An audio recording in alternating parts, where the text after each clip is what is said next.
Hello friends, once again welcome back to my channel.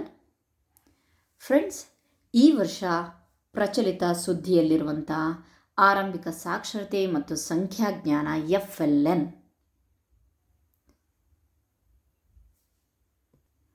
Foundational literacy and numeracy. ಈ ಒಂದು FLN related ಆಗಿ ಕೆಲವೊಂದು ಡೌಟ್ಸನ್ನು comment ಮಾಡಿದ್ದಾರೆ. So ಆ ಒಂದು ಡೌಟ್ಸನ್ನು ಕ್ಲಿಯರ್ ಮಾಡೋಕ್ಕೋಸ್ಕರ ನಾನು ಈ ವಿಡಿಯೋ ಮಾಡ್ತಾ ಇದ್ದೀನಿ. ಸೊ ಮತ್ತೊಮ್ಮೆ ಹೇಳಕ್ಕೆ ಇಷ್ಟಪಡ್ತೀನಿ, FLN ಕಲಿಕಾ ಫಲಗಳ ಪಟ್ಟಿ 17, ಅದರೊಳಗಡೆ 9 ಬುನಾದಿ ಸಾಕ್ಷರತೆ, 8 ಕಲಿಕಾ ಫಲಗಳು ಬುನಾದಿ ಸಂಖ್ಯಾಜ್ಞಾನ. ಓಕೆ, ಇದಕ್ಕೆ ರಿಲೇಟೆಡ್ ಆಗಿರುವಂಥ ಕ್ರಿಯಾ ಯೋಜನೆಯೂ ಸಹ ನನ್ನ ಒಂದು ವಿಡಿಯೋಸ್ಗಳಲ್ಲಿ ನೀವು ನೋಡಬಹುದು. ಸೊ ಇಲ್ಲಿ 9 ಏನು ಕಲಿಕಾ ಫಲಗಳಿದಾವಲ್ವ, ಸೊ ಬಹಳಷ್ಟು ಜನ ಏನು ಕಮೆಂಟ್ ಮಾಡ್ತಾ ಇದ್ದಾರೆ, ಯಾವ ರೀತಿಯಾಗಿ ನೀವು ಈ ಒಂದು FLN ಫಾರ್ಮ್ಯಾಟನ್ನು ತುಂಬ್ತಾ ಇದ್ದೀರಾ. ಸೊ ನನ್ನ ಹಳೆ ವೀಡಿಯೋಸ್ಗಳಲ್ಲೂ ಹೇಳಿದ್ದೀನಿ, ಆದರೂ ಸಹ ಇನ್ನೂ ನಾನು ಕ್ಲಾರಿಟಿಯಾಗಿ ಈ ಒಂದು ವಿಡಿಯೋದಲ್ಲಿ ಹೇಳ್ತೀನಿ. ನಿಮ್ಮ ಒಂದು ಡೌಟ್ಸ್ಗಳನ್ನು ಕ್ಲಾರಿಫೈ ಮಾಡೋಕ್ಕೆ ಪ್ರಯತ್ನ ಪಡ್ತೀನಿ. ಸೊ ಬನ್ನಿ, ಇದೇನಿದೆಯಪ್ಪ ಅಂತಂದರೆ ಈ 9 ಕಲಿಕಾ ಫಲಗಳನ್ನು, ಅದ್ರ ಜೊತೆಗೆ ಇಲ್ಲಿ ಸಂಖ್ಯಾಜ್ಞಾನದ ಕಾರ್ಯತಂತ್ರದ ವಿಡಿಯೋನು ಮಾಡಿದ್ದೀನಲ್ವ, ಆ ಕಾರ್ಯತಂತ್ರದ ಏನಪ್ಪ ಅಂತಂದರೆ ಈ ಒಂದು ರೂಬ್ರಿಕ್ಸ್ಗಳನ್ನು ನಾವು ಕರೆಕ್ಟಾಗಿ ನೋಡಿಕೊಂಡು ಒಂದು ಟೆಸ್ಟನ್ನು ಮಾಡ್ತೀವಿ. ಸೊ ಫಾರ್ ಎಕ್ಸಾಂಪಲ್ ನಾನು ಹೇಳಬೇಕು ಅಂತ ಅಂದರೆ, ನಾನು ಮ್ಯಾಥ್ಸ್ ತೊಗೊಳೋದ್ರಿಂದ ನಾನಿಲ್ಲಿ ಮ್ಯಾಥ್ಸಿಗೆ ಒಂದು ಪ್ರಶ್ನಾ ಪತ್ರಿಕೆಯನ್ನು ಮಕ್ಕಳಿಗೆ ಕೊಟ್ಟಿದ್ದೆ. ಸೊ ಈ ಪ್ರಶ್ನಾ ಪತ್ರಿಕೆ ಮತ್ತೊಂದು ಸಲ ರಿಪೀಟ್ ಮಾಡ್ತಾ ಇದ್ದೀನಿ. ಈ ಪ್ರಶ್ನಾ ಪತ್ರಿಕೆ ಯಾವ ರೀತಿಯಾಗಿದೆ ಅಂತ ಅಂದರೆ, it is based on these learning outcomes. Okay, ಅದು ಕರೆಕ್ಟಾಗಿ ಒಂದನೇ ಇಲ್ಲೇನಿದೆಯಲ್ವಾ 10N ಅಂತ ಹೇಳ್ಬಿಟ್ಟು, ವಸ್ತುಗಳನ್ನು ಎಣಿಸುವವರು ಮತ್ತು 99ರವರೆಗಿನ ಸಂಖ್ಯಾರ್ಥವನ್ನು ಅಭಿವ್ಯಕ್ತಿಸುವರು ಅಥವಾ ಹೇಳುವರು ಅಂತ ಆ ಒಂದು ಮೊದಲನೇ ಒಂದು ಕಲಿಕಾ ಫಲಕ್ಕೆ ಮೊದಲನೇ ಪ್ರಶ್ನೆ ಇದೆ. ಇಲ್ಲಿ ನೋಡ್ರಿ, 1ರಿಂದ 99ರವರೆಗೆ ಬಿಟ್ಟ ಸಂಖ್ಯೆಗಳನ್ನು ಹೇಳುತ್ತಾ ಬರೆ. ಓಕೆ, ಅದಾದಮೇಲೆ ನೆಕ್ಸ್ಟು 2ನೇ ಪ್ರಶ್ನೆ, ವಿಭಿನ್ನ ಆಕಾರಗಳು ಸಂಖ್ಯೆಗಳಿಂದ ಹೊಸ ವಿನ್ಯಾಸಕ್ಕೆ ರಿಲೇಟೆಡ್ ಆಗಿ 2ನೇ ಪ್ರಶ್ನೆ ಇದೆ. 3ನೇದಾಗಿ ದೈನಂದಿನ ಜೀವನದಲ್ಲಿ 99ರ ಸಂಖ್ಯೆಗಳನ್ನು ಉಪಯೋಗಿಸಿ ಒಟ್ಟು ಮೊತ್ತ 99 ಮೀರದಂತೆ ಸಂಕಲನ ಮತ್ತು ವ್ಯವಕಲನವನ್ನು ಮಾಡುತ್ತಾರೆ. ಸೊ ಇದು ಸಹ 3ನೇ ಪ್ರಶ್ನೆ. ಓಕೆ, ನೆಕ್ಸ್ಟ್ 4ನೇ ಕಲಿಕಾ ಫಲ ಯಾವುದಿದೆ, ಗುಣಾಕಾರವನ್ನು ಪುನರಾವರ್ತಿತ ಸಂಕಲನವನ್ನಾಗಿ ಮತ್ತು ವಿಭಜನೆಯನ್ನು ಭಾಗಾಕಾರವನ್ನು ಸಮಾನ ಸಂಚಿಕೆಯಾಗಿ ನಿರ್ವಹಿಸುವರು ಮತ್ತು 2, 3 ಮತ್ತು 4ರ ಗುಣಾಕಾರದ ಮಗ್ಗಿಯ ನೈಜ ಸಂಗತಿಗಳನ್ನು ರಚಿಸುವರು.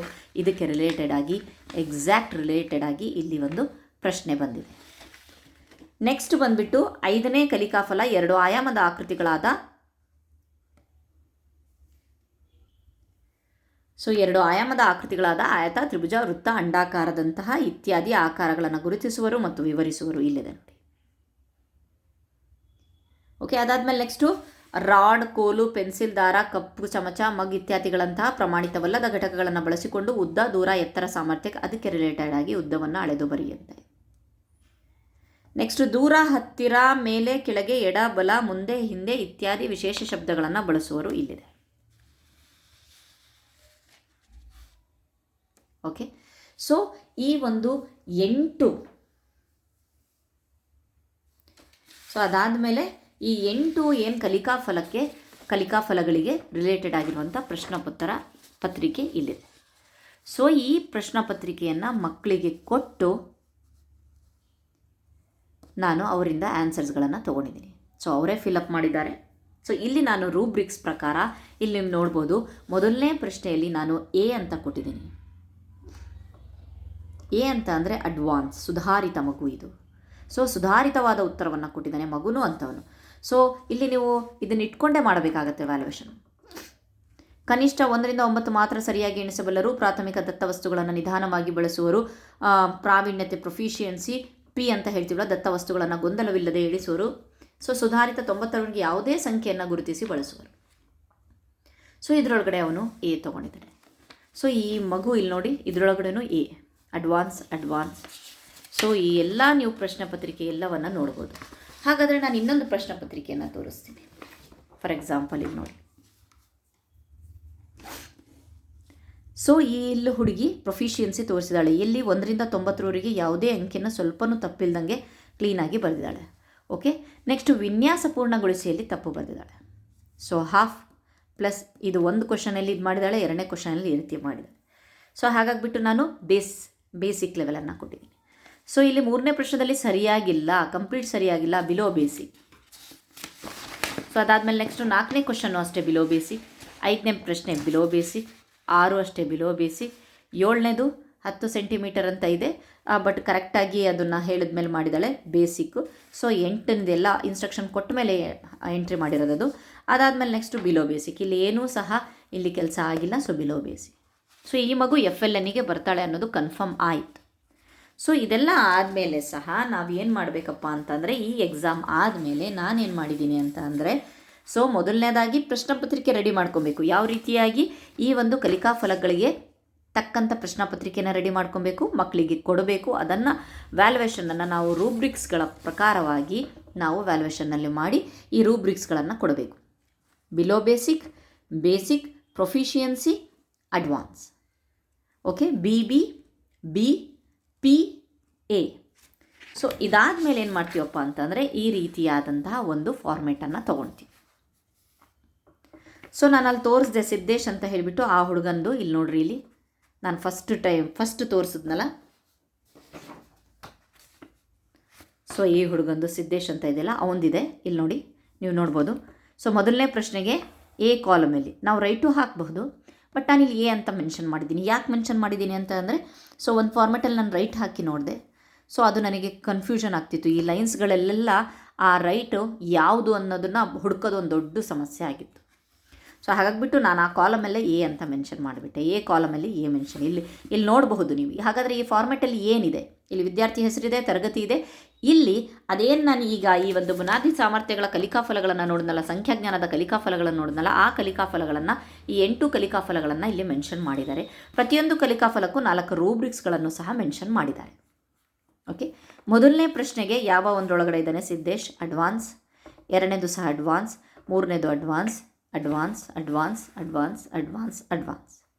ಓಕೆ, ಅದಾದಮೇಲೆ ನೆಕ್ಸ್ಟ್ ಇನ್ನೊಂದು ಹುಡುಗಿದು ತೋರಿಸಿದೆ ನಾನು, ಶ್ವೇತಾ ಅಂತ ಹೇಳಿಬಿಟ್ಟು. ಆ ಹುಡುಗಿದ್ದು ನೋಡೋಣ.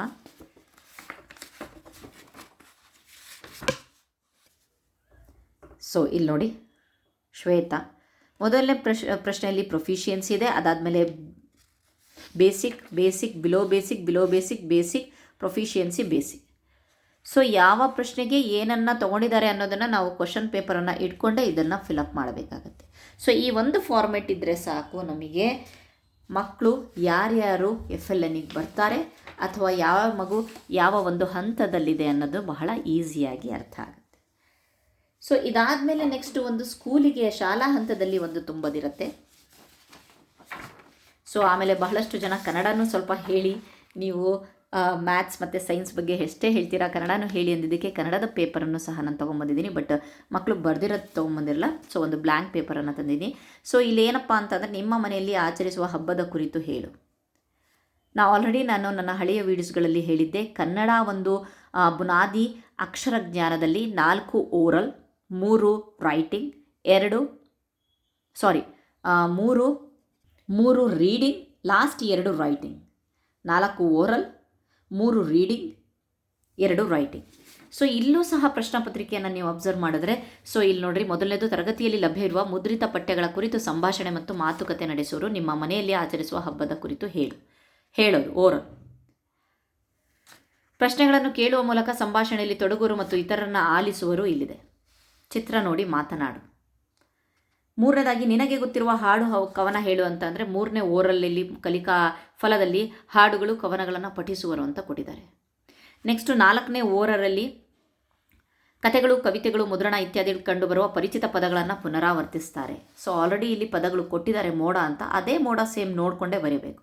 ಬಟ್ ಅದನ್ನು ನೋಡ್ಕೊಂಡು ಬರೆಯೋದಿದೆಯಲ್ಲ, ಅದು ಸಹ ಒಂದು ಕಲಿಕಾ ಫಲ. ಓಕೆ, ನೆಕ್ಸ್ಟ್ ಪ್ರಶ್ನೆ ಬಂದುಬಿಟ್ಟು 5ನೇದು ಚಿತ್ರದಲ್ಲಿ ಕಾಣುವ ಪದಗಳನ್ನು ಓದಿ. ಸೊ ಈಗ ರೀಡಿಂಗ್, ಮಕ್ಕಳ ಸಾಹಿತ್ಯ ಪಠ್ಯಪುಸ್ತಕ ಕಥೆಗಳನ್ನು ಓದುವರು, ವಿವರಿಸುವರು ಇಲ್ಲೇ ಕೊಟ್ಟಿದ್ದಾರೆ. ಸೊ ಇದನ್ನೆಲ್ಲ ಓದಬೇಕಾಗುತ್ತೆ.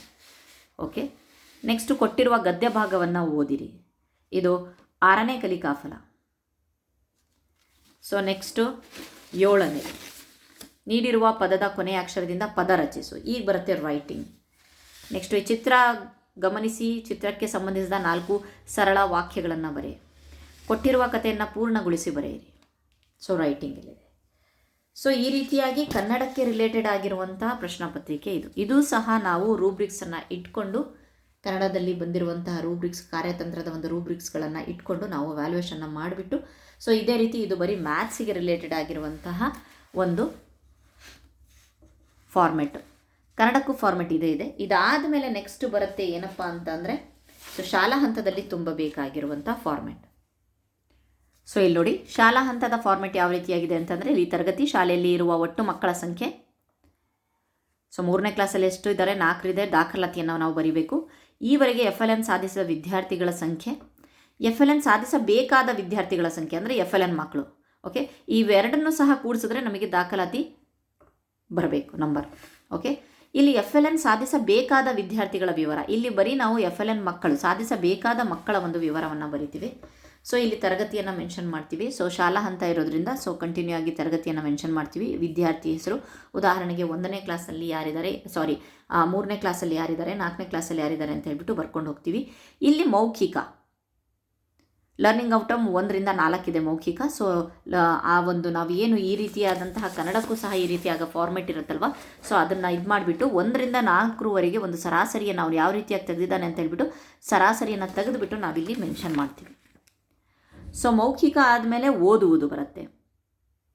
Okay, 5 to 7. ಅದಾದಮೇಲೆ ನೆಕ್ಸ್ಟ್ ಬರೆಯುವುದು ಬರುತ್ತೆ. ಸೊ ಇಲ್ಲಿ 8 to 9 ಅಂತ ಮೆನ್ಷನ್ ಆಗಬೇಕು. 8 to 9.